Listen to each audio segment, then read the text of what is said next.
Good morning, everyone. Oh boy, the situation looks so different from here.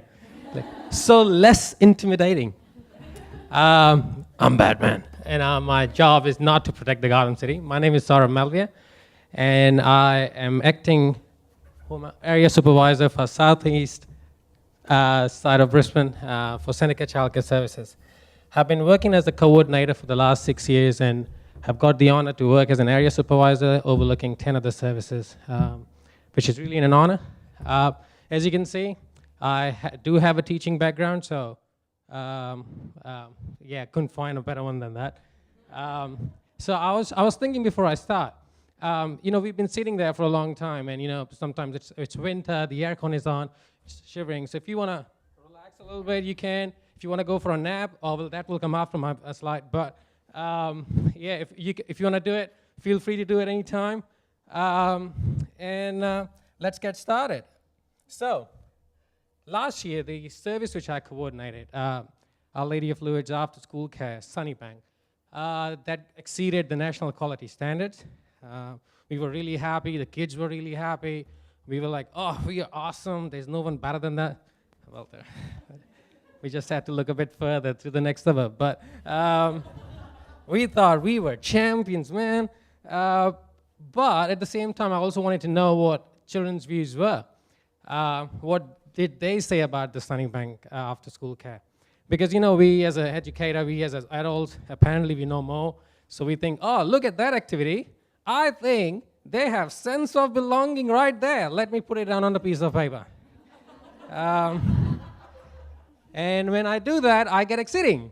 All I have to show is some of the photos and talk to the kids nicely. Hopefully they give you a high five and not let you hanging out in front of the accreditator. So, so research question. Oh, no, that's not a research, that one. What are children's opinion of that particular after-school care? For that to happen, I selected some favorite kids, right? Went to the person I knew will give me the answers I'm looking for, and said to the other guy, you don't have to come tomorrow, right? No plan. But, so I thought, hang on. What I would do is I'll have a focus group interview. I will invite random kids from the class, from the center, and we had 8 children.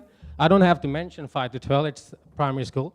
But what I did is, in 2003, Barker, I don't remember the colleague's name, but 2003, there was a research about the impacts of after-school care, Brunel University.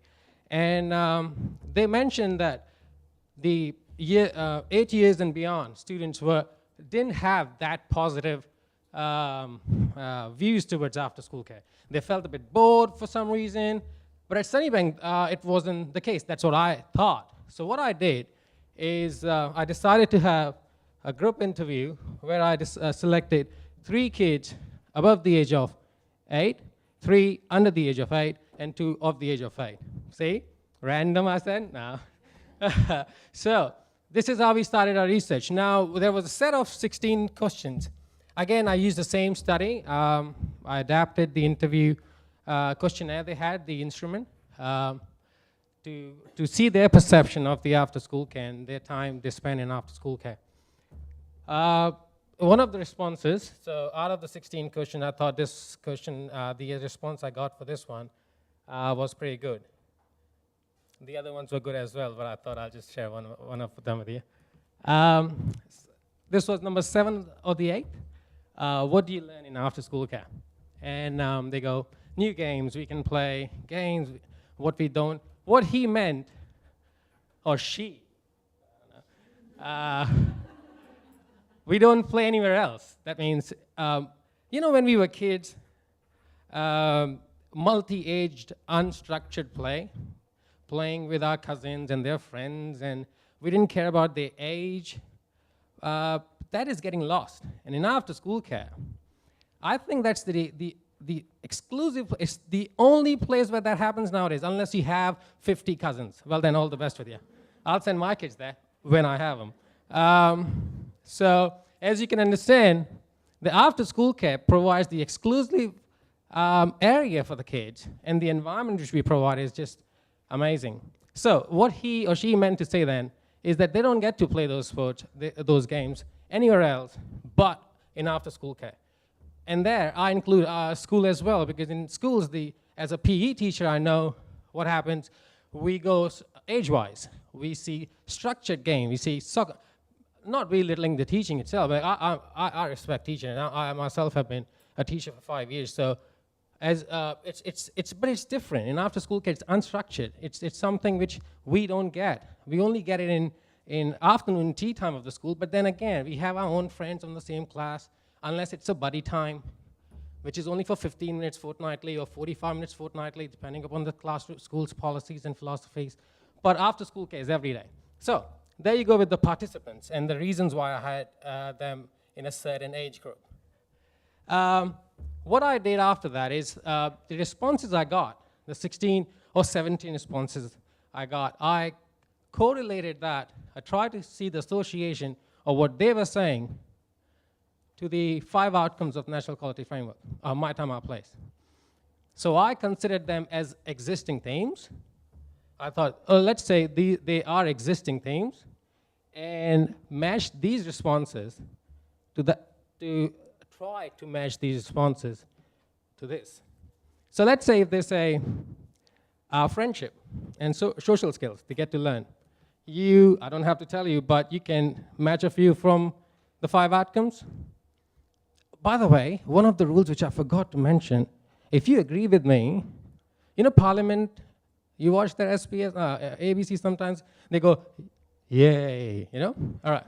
So if they agree with it, they go, oh, and you go, oh, something new, didn't see that coming, right? So how about we do that? We try to do that, because this is after school care, right? We should have fun in here. That's what we stand for. So, yay.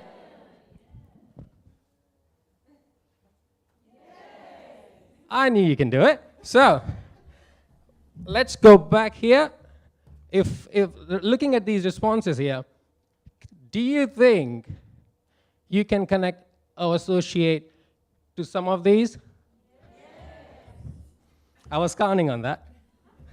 I love Sydney, So, hang on. So that's just me sitting in an isolated service thinking, oh man, I've done a great job. I got exactly what I wanted, and I put them there together, and look at me. Look at me associating these. But I wanted to see if such things are happening outside Sunnybank, outside Brisbane, in somewhere else in Australia and worldwide. So that's where my second cycle goes on. I established that Sunnybank kids were happy. They really meant what they said. I've been working there for 6 years, and I call it my first home, because I go from job to home, not from home to job. So it was split shift, right? So, but I wanted to see if such studies, if children's opinion have been studied somewhere else. So I decided to do a literature review, which I call it as comprehensive literature review. It's not that comprehensive. All right, so I started to find out. So I wanted to establish what I think is true to begin with, significance of after-school care. I went back 20 years later, ago, so I tried to go as far as I can, 20 years impact in Australia and worldwide. Now, actually, I wasn't sure how long would I get to speak. I'm glad it's 15 minutes and not 2 minutes. So, do you agree that when we talk about the impacts of children, can you all read this? There you go. All right, so cultural competence, opportunities to socialize, positive attitude towards school, physical and educational stimulation, feeling of safety, drop in depression and criminality, the social skills we talk about. Yes. Duh.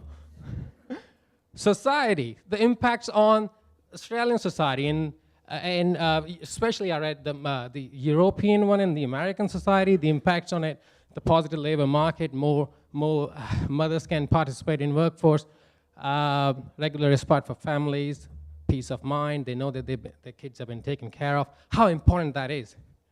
I mean, I take pride in being a part of this industry because I wouldn't even put my dogs to a kennel I can't trust, right? I wouldn't even let any stranger touch my dog, let alone my kids. And these parents have left their kids with us, and they come 6 o'clock, 7:30. My goodness, 7:30 people? I don't know. 7 o'clock. I'm really, really glad to be a part of this industry, where parents can actually say, "All right, sorry, you take care of my kids," and then we have fun. So we go government policies. This is still a challenge, though, but we know how government is trying. They say they are trying really hard, but yeah, I mean, let's say if the mothers were not working because of some XYZ reasons, we know how much welfare would that be, and how many, and what are the other impacts of having that high welfare for a country like that. And then we already are in what, budget deficit or something like that of $1 trillion, right? If you believe the news. So this was not surprising. This is something confirming what I already believed in. I really thought, as a team, as an after-school care coordinator, and have been that such things are happening in day out.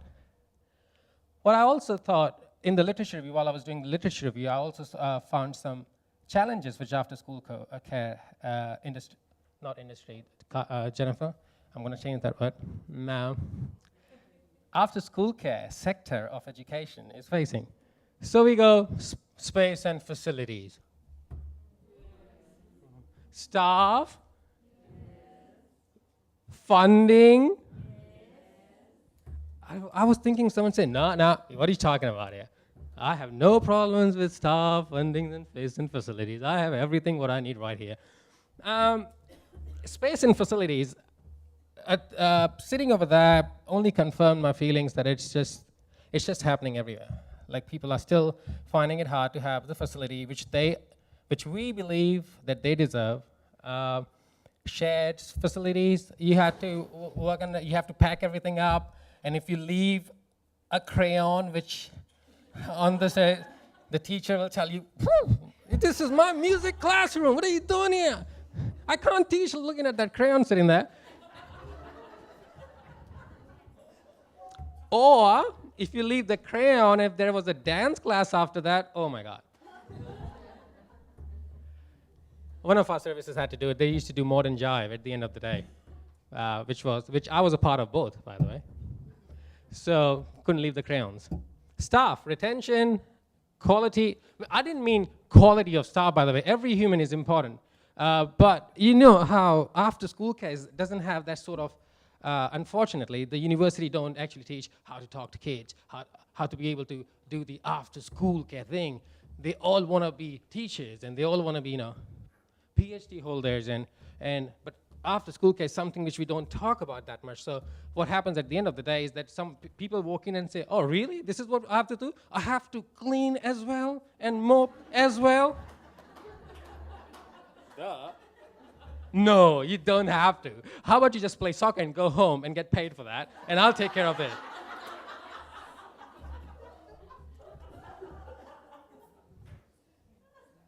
You're laughing not at me, but at the situation, right? Just wanted to discriminate that. So we go quality, right? We get shift work. Man, if you live 20 minutes away from the center, and looking at the fuel prices, to begin with, we don't get paid enough, and then we have nothing left. So it is a service, isn't it? It is, after all, a service. So you either can be happy about it. Well, you don't have any option. Well, I don't like to give options. You have to be happy about it. That's it. So funding and fees, I don't have to mention that. We know how hard it is to just raise the fee by 50 cents. They will drill you. Parents will ask you 1 million questions as to why you have put the fee by 20 cents when they don't care, when they don't ask, like how silly would it look that you stand in front of the Caltex petrol station and you say, hang on a sec, I'm not paying for that. This is 160. I'm not sure about the prices here, but it's 160 in Brisbane, and I'm not paying for that. So start walking, right? So, or buy a bike. So funding and fees, challenge, big challenge. We can laugh at it now. Thankfully, we are looking at that challenge as a laughable challenge, but just standing in front of the parent where these parents think that we already are charging them a lot more than we should, and now here comes an increment. But it's not in our hands, it's not going in our pocket. That's the sad part. It's going to the organization, right? So, lack of research. This is what although I did a literature review, but I found it a bit challenging. It's not documented. It's not there. You go Google Scholar, and you try to find literature which actually talks substantial data. You can read a literature review and come up with some ideas. It's not happening a lot. I mean, my PhD topic is top-level structure, literacy standards among Year 6 and Year 7 students. I can write literacy on Google Scholar, and I will have data after data after data, survey data, how have they, instruments, survey instruments, interventions. We put after-school care there. You have newspaper articles, and a few of them. What I did is I didn't put the slide of the literature review, so I'm gonna mention those names verbally, just as an acknowledgement to where I got my information from.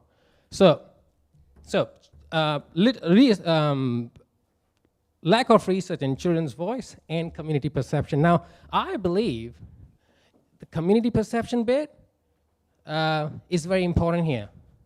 I believe both of them are important, but what I think is the reason why we are still facing these challenges, 20 years ago, 1991, Gifford talks about the same challenges. Halpin, 1999, talks about the same challenges. 2007, Cartmel, talking about the same challenges. Brewster's, 2013, talks about the same challenges. And still nothing is done about them. All right? So, so we go lack of research. So I think if we work on the community, if we can advertise, if community can stand, back us up, and say after school care is important and we do want it, that I believe that some of the challenges will take care of themselves. That is, at this stage, we are babysitters. And we have been for 20 years. And we are proud of it, right? No. We need to change that perception. But how can we change it if we don't know what's the reason behind it? So, let's go, there you go. So, my research, which only had one question, that is investigating children's perspective, now has 3 questions to it. The second one I've added is the perception of learning opportunities in after-school care, that this place is a learning opportunity place.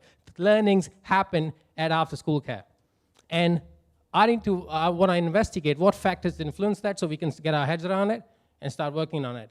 There's no point in whinging about the challenges if you don't know what factors can we work on to fix those challenges. So my PhD topic from top-level structure has changed to after-school care.